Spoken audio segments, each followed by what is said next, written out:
Hello friends, very good morning to all of you.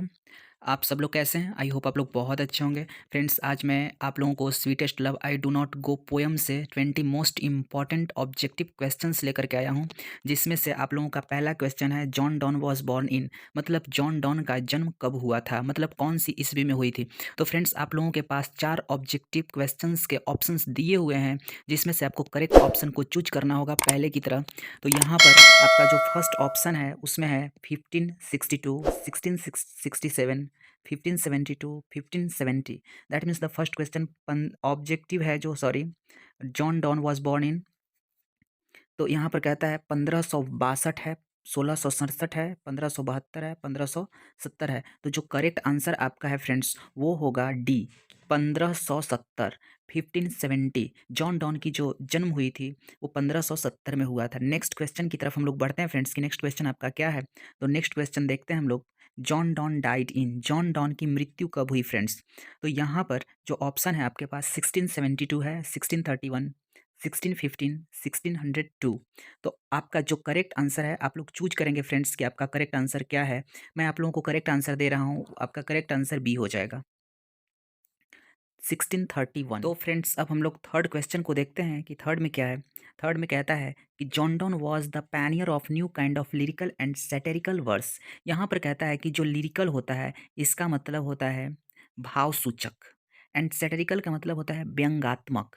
तो ये lyrical और सैटेरिकल जो वर्स होते हैं उसके जो नए प्रकार हैं उसके पैनियर जॉन डॉन थे। ये पैनियर का मतलब होता है अग्रदूत, मतलब पथ प्रदर्शक, पथ रास्ता दिखाने वाले। तो उसके ये पैनियर थे। तो वो किस प्रकार के पैनियर थे? मेटाफोरिकल थे, फ्री वर्स के थे, न्यू स्कूल वर्स थे, मेटाफिजिकल थे। तो याद रखेंगे जॉन डॉन जो थे किसके मार्गदर्शक थे? तो मेटाफिजिकल के थे। मेटाफिजिकल, मेटाफिजिकल का मतलब होता है अभौतिक। मेटाफिजिकल मीन्स याद रखेंगे फ्रेंड्स अभौतिक होता है। तो जो करेक्ट आंसर हो जाएगा वो हो जाएगा आपका डी। देखेंगे फ्रेंड्स, आप लोगों को अगर एग्जाम्स में अच्छे मार्क्स लाना है तो पढ़ना तो पड़ेगा ही आप लोगों को। इसलिए आप लोग ऑब्जेक्टिव क्वेश्चंस को पढ़ना मत भूलें, कंटिन्यू आप बने रहें वीडियो पर ताकि आपका अच्छा मार्क्स आ सके। तो क्वेश्चन नंबर हम लोग फोर्थ को देखते हैं कि फोर्थ में क्या है। फोर्थ क्वेश्चन हम लोगों का क्या कहता है। फोर्थ में यहाँ है the poet intends to go on a longer journey than earth, moon, sun, athlete. देखेंगे यहाँ पर हिंदी मीनिंग समझेंगे कि जो कवि है ना फ्रेंड्स, जो कवि है वो इरादा करते हैं, वो सोचते हैं, मतलब कि जाने के लिए, लंबे जर्नी पर जाने के लिए सोचते हैं। किससे ज़्यादा लंबे जर्नी पर जाने के लिए सोचते हैं? तो ऑप्शन आपके पास है पृथ्वी, चंद्रमा, सूरज और एथलीट। देखिए, एथलीट का मतलब होता है जो कसरत होता है उसको एथलीट कहते हैं, जो कसरत करता है। तो यहाँ पर जो करेक्ट आंसर हो जाएगा वो सी हो जाएगा। वो सन से भी ज़्यादा लंबे दूरी पर जाने को सोचते हैं जो पोएट हैं। और वो पोएट कौन है? जॉन डॉन है, जो कि sweetest love I do not गो को लिखे हैं। तो नेक्स्ट क्वेश्चन नंबर हम लोग फिफ्थ को देखते हैं फ्रेंड्स। फिफ्थ में क्या है? यहाँ पर फिफ्थ क्वेश्चन है, फिफ्थ क्वेश्चन यहाँ कहता है कि मैंस पावर इज, जो मैन का पावर है, जो आदमी का पावर है वो स्ट्रॉन्ग है, वीक है, अननोन है, वेरी स्ट्रॉन्ग है। स्ट्रॉन्ग मजबूत, वीक कमजोर, अननोन मीन्स जिसे हम नहीं जानते हैं, जिसे हम जान नहीं सके हैं, वेरी स्ट्रॉन्ग बहुत स्ट्रॉन्ग है। तो आप लोगों का करेक्ट आंसर जो है वो सी है, अननोन है। मतलब कि जो आदमी का पावर है, sweetest love I do not go कविता में जॉन डॉन के द्वारा जो लिखा हुआ है उसमें मैंस का जो पावर है, व्यक्ति का जो शक्ति है, वो अननोन है, पता नहीं है कितना है। नेक्स्ट क्वेश्चन नंबर हम लोग सिक्स को देखते हैं। क्वेश्चन नंबर सिक्स में है कि whom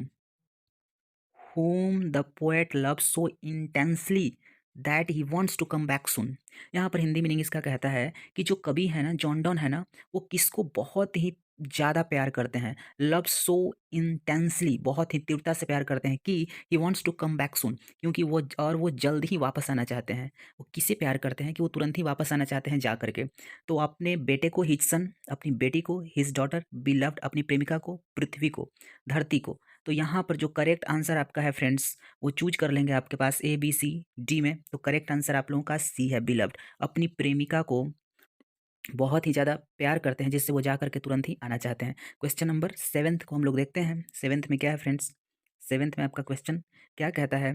तो यहाँ देख लेंगे हम लोग, who is the poet of sweetest love I do not गो। कौन है कवि जो I do sweetest love I do not गो को लिखे हैं? उसके कवि कौन है? John of arc, John Donne, John Keats, T S Eliot. तो फ्रेंड्स आप लोगों को पहले से पता है कि ये जो sweetest love I do not गो है इसको लिखने वाले हैं जॉन डॉन। कौन है? John don. तो करेक्ट आंसर आप लोगों का बी हो जाएगा। आप लोग अपने स्कोर को जरूर लास्ट में गिन करके कमेंट करके बताइए कि आप कितने स्कोरिंग करते हैं फ्रेंड्स। कंटिन्यू बने रहें, आप लोगों को कंप्लीट पोर्शन दिया जाएगा, ये बार बार मैं कमिटमेंट कर रहा हूँ आप लोगों के साथ। नेक्स्ट क्वेश्चन नंबर हम लोग 8th की तरफ चलते हैं। 8th क्या कहता है यहाँ पर? 8th क्वेश्चन है, 8th कहता है कि Donne present himself in sweetest love I do not go is. कहता है कि जो एक वर्ड है डॉन जो है वो present himself in sweetest love I do not go, ये sweetest love I do not go में जो एक वर्ड है डाउन वो किस चीज़ को प्रेजेंट करता है? तो यहाँ पर ऑप्शन है the first person singular number, the first person plural number, the third person singular number, none of this. तो मैं आप लोगों को बता दे रहा हूँ कि आपका करेक्ट आंसर ए हो जाएगा फ्रेंड्स। ए करेक्ट आंसर है, फर्स्ट पर्सन और सिंगुलर नंबर को व्यक्त करता है। यहाँ पर ये पहला पर्सन है क्योंकि नाम को हम लोग फर्स्ट पर्सन में और सिंगल नंबर में लिया जाता है, तो याद रखेंगे। तो क्वेश्चन नंबर हम लोग 9th की तरफ चलते हैं फ्रेंड्स। 9th में क्या है क्वेश्चन आपका?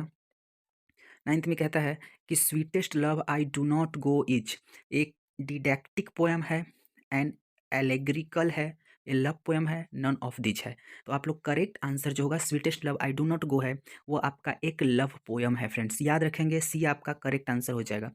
चलिए क्वेश्चन नंबर हम लोग 10th की तरफ चलते हैं फ्रेंड्स कि 10th में क्या है।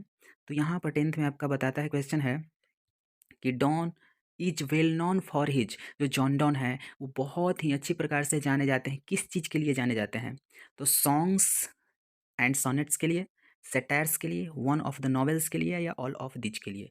तो मैं आप लोगों को करेक्ट आंसर बताता हूँ फ्रेंड्स, इसका करेक्ट आंसर डी हो जाएगा। ये song of sonnets, songs and sonnets के लिए भी जाने जाते हैं, सेटायर्स के लिए भी जाने जाते हैं, वन ऑफ द नॉवेल्स मतलब नॉवेल्स के लिए भी जाने जाते हैं, व्यंगात्मक के लिए भी, व्यंगात्मक जो गीत होते हैं, कहानियाँ जो होते हैं उनके लिए भी जाने जाते हैं, सॉन्ग्स और सॉनेट्स के लिए भी जाने जाते हैं। इसलिए करेक्ट आंसर आपका डी हो जाएगा, all of these friends. Question number हम लोग 11th की तरफ चलते हैं। 11th में क्या कहता है?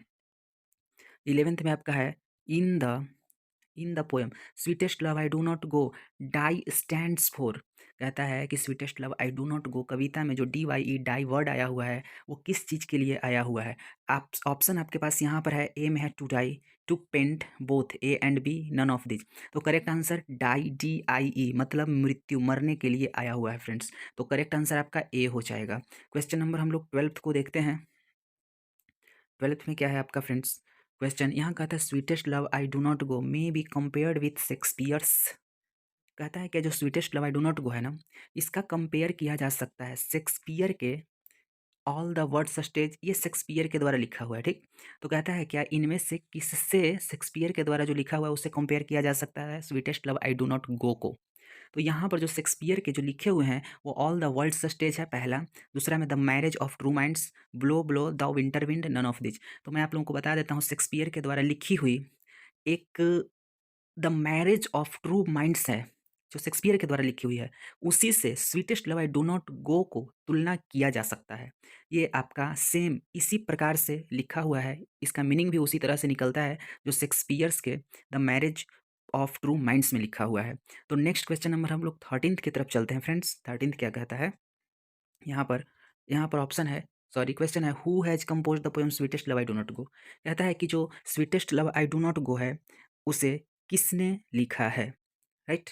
तो यहाँ पर किसने कंपोज किया है? तो पहला है John Donne, B Andrew Marvell, C George Herbert, third में है नन ऑफ दिस। तो करेक्ट आंसर आप लोग चूज करिए फ्रेंड्स। करेक्ट आंसर आप लोगों का ए हो जाएगा, जॉन डॉन। आप सबको पता होना चाहिए इसका आंसर। तो नेक्स्ट क्वेश्चन नंबर हम लोग 14th को देखते हैं फ्रेंड्स। 14th में क्या है?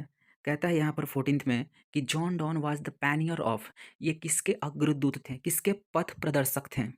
मतलब कि देखिए पैनियर का मतलब होता है जो रास्ता दिखाए, पथ प्रदर्शक करे, उपदेशक हो उसको पैनियर कहते हैं। तो जॉन डॉन जो थे वो पैनियर थे, किसके थे? एलिजाबेथन पोएट्री का, मेटाफिजिकल पोएट्री का, रिस्टोरेशन पोएट्री का, नन। तो करेक्ट आंसर होगा मेटाफिजिकल पोएट्री का। करेक्ट आंसर बी हो जाएगा फ्रेंड्स, याद रहे मेटाफिजिकल से रिलेटेड रखिएगा, जॉन डॉन का रिलेशन मेटाफिजिकल से है। आप करेक्ट ऑप्शन टिक लगा के आएंगे, मेटाफिजिकल हो सकता है, मेटाफिजिकल पोएट्री हो सकता है, या पोएम हो सकता है।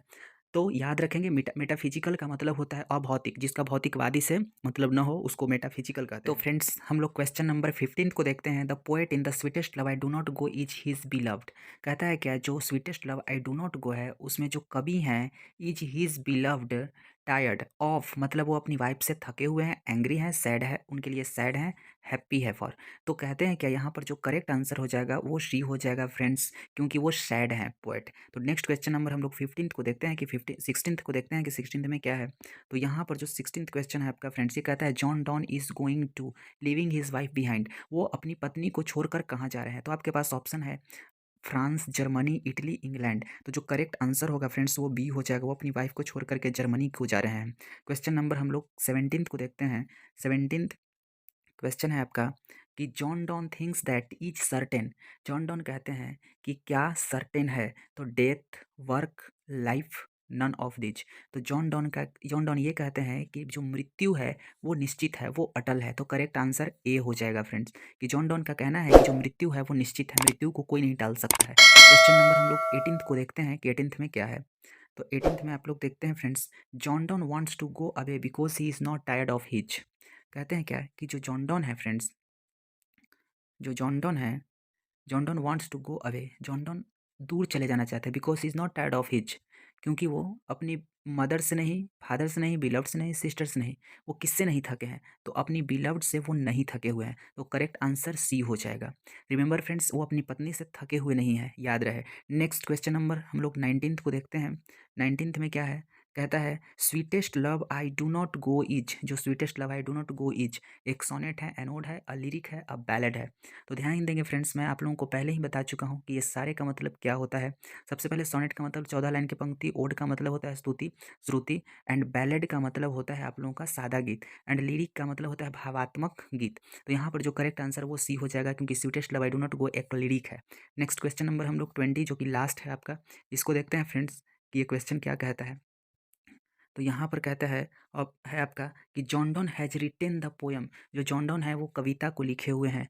कौन सी कविता को। तो ये है song of myself, be an epitaph, sweetest love I do not go, soldier. तो आप लोगों का जो करेक्ट आंसर सी हो जाएगा फ्रेंड्स। आप सब लोगों का आंसर करेक्ट होना चाहिए। तो एट लास्ट मैं आप लोगों को ये बताना चाहता हूँ कि फ्रेंड्स कि sweetest love I do not गो से 20 इंपॉर्टेंट क्वेश्चंस को दिया गया है, आप लोग इसको याद कर लेंगे। एंड आप लोगों का ये लास्ट कविता का ऑब्जेक्टिव क्वेश्चन आंसर था फ्रेंड्स। आप लोगों का 10 कविता जो था 12th में, उसके सारे ऑब्जेक्टिव क्वेश्चन करा दिए गए हैं। अब आप लोगों का जो भी छूटे हुए प्रश्न होंगे फ्रेंड्स, उसको कर दिया जाएगा, एक साथ दे दिया जाएगा मिसलेनियस में। अगर नहीं छूटा है तो इतना ही रहेगा, आप लोग कमेंट करके बता सकते हैं कि सर ऐसा क्वेश्चन और भी दे दीजिए, तो मैं उसको दे दूंगा। एंड हाँ, आप लोगों का जो स्टोरी पोर्शन का था, जो प्रोज सेक्शन का है, वहाँ वो अब स्टार्ट हो जाएगा फ्रेंड्स। जो कि आपका कुछ का समरी बचा वो भी दे दिया जाएगा, एंड ऑब्जेक्टिव भी चलेगा, एंड ग्रामर पोर्शन अब चलेगा फ्रेंड्स। तो आप लोग याद रखेंगे कि सारे वीडियो को देखते जाएँ, ताकि आपको मार्क्स अच्छा लाना है तो आपको देखना ही पड़ेगा, एंड उसको रिवीजन करते रहें फ्रेंड्स। तो हम लोग फिर से अगले वीडियो में मिलेंगे, तब तक आप अपना ख्याल रखेंगे। Thank you for watching.